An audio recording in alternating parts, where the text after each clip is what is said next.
Eerie, is it not? Hawk Manor, the Mount Everest of haunted houses.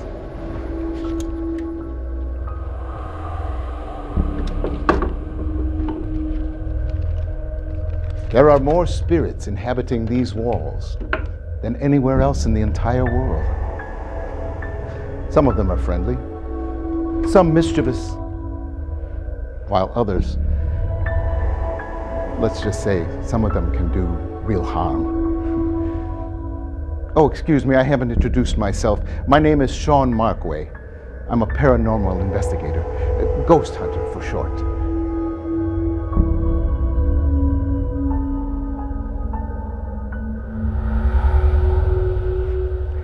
I was summoned to Hawk Manor after the last incident. You may have heard of it. Halloween night. 4 teenagers planned on spending the night here for some sort of college initiation. Little did they realize they'd be spending more than one night. There have been other incidents. Decades ago, when Hawk Manor wasn't so run down, a newlywed couple spent their honeymoon here. Some place for a honeymoon. In the morning, the bride was found in the library, decapitated. Her husband was never to be seen again. Strange. Her head was never found. Those are just a couple of the horrific instances that have brought me here. My goal is to isolate and identify each of the many spirits that occupy Hawk Manor.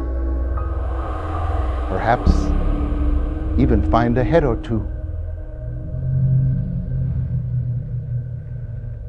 Would you excuse me? I hear something calling.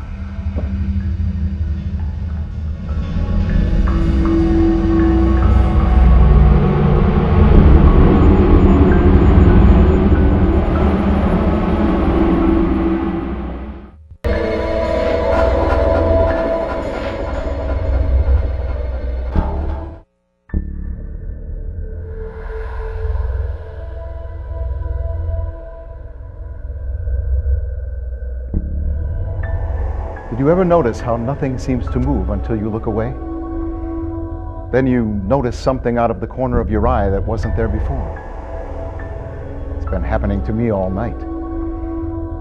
I came here to Hawk Manor to find a key to another world. You would think that in 37 rooms I'd find at least one clue. Well, 10 rooms down, 27 more to go. The supernatural is something that isn't supposed to happen, but does. I'm sure you're asking yourself how I became interested in spirits. It was a very long time ago. My parents and I had just moved into a new apartment near my dad's job. The other families in the building were all older people with grown-up children of their own. There were no children my age for me to play with, so I read a lot. A few weeks later, there was a knock on the door. It was a young boy almost my age. His name was Timmy. He said his family had just moved in and heard there was another boy in the building.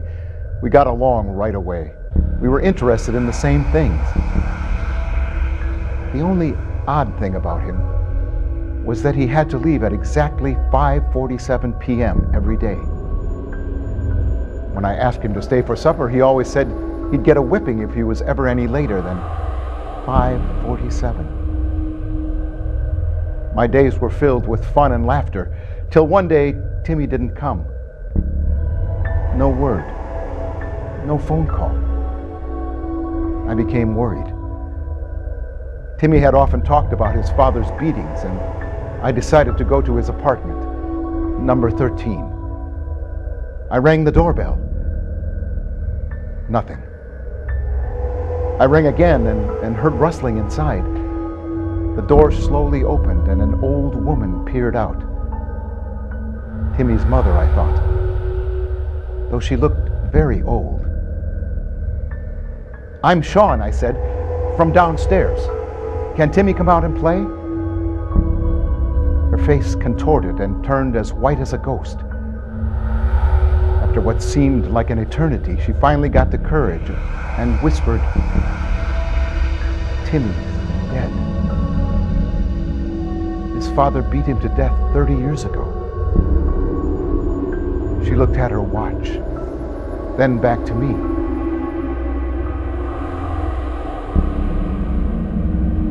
5:47 p.m. The same time Timmy left this earth. I had been playing with the spirit of a lost, lonely child. From time to time, I can still hear him calling me, though his voice has grown fainter over the years. So you see, I'm not afraid of ghosts. I came here to find a key to another world. Before tonight's over, I hope to be there. Sean! It's me! Timmy! Help me! Please! Help me! Timmy! Is it really you? I'll help you. Don't be afraid.